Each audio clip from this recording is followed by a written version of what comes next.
dari Ahmad Hadi di Malang.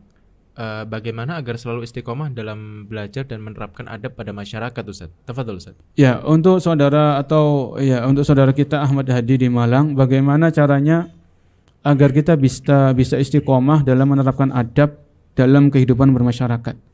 Ya, untuk istiqomah ini tentunya sesuatu yang besar dalam Islam, ya, anugerah yang besar.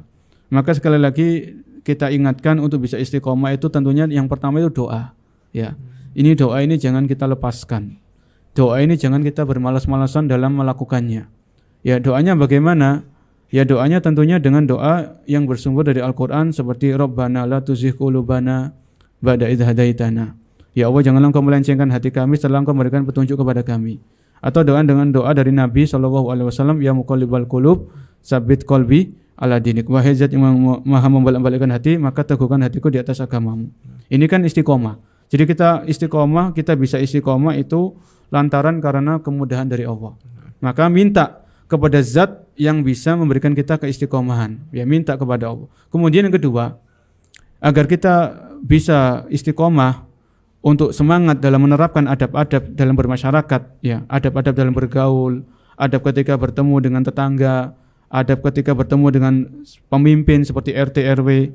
Maka dalam hal ini selain kita berdoa yang pertama tadi, yang kedua adalah kita ingat-ingat lagi keutamaan, ya. Terkadang seorang muslim, ya, atau seorang muslimah itu akan terpacu, akan termotivasi melakukan suatu amalan kalau dia tahu keutamaannya, ya.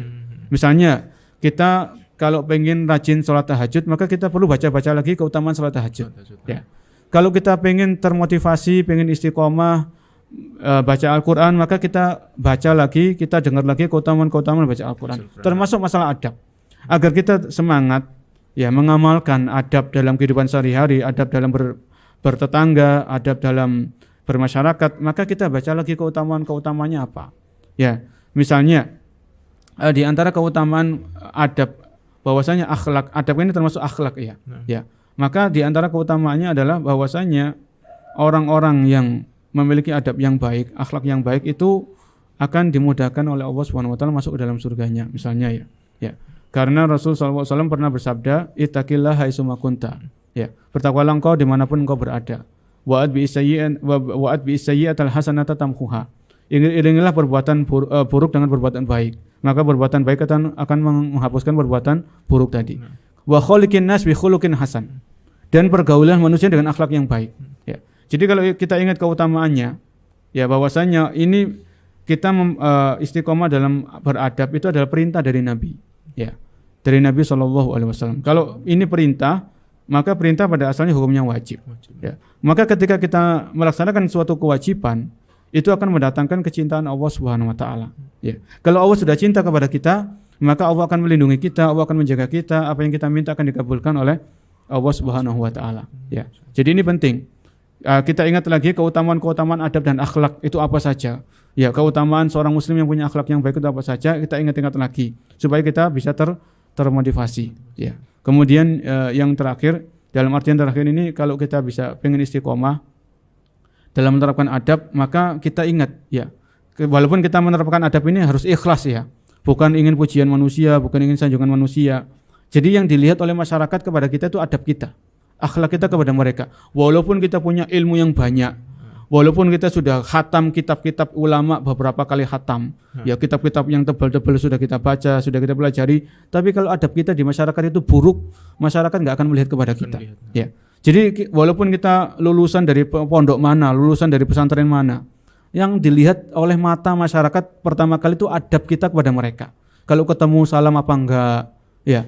Kalau ketemu itu apa, kalau mereka sakit kita jenguk apa enggak, kalau ada kerja bakti kita ikut apa enggak, itu yang dilihat sama masyarakat, itu yang dinilai, ya. Jadi masyarakat itu tidak langsung melihat kepada berapa nilai kita di sekolah, berapa nilai kita di pondok, ya, berapa kitab yang sudah kita pelajari, itu enggak langsung dilihat sama masyarakat, tapi adab dan etika, ya. Dan dengan adab yang bagus, akhlak yang mulia, mudah-mudahan itu sebagai sarana untuk menyampaikan dakwah tauhid dan sunnah kepada mereka yang masih awam.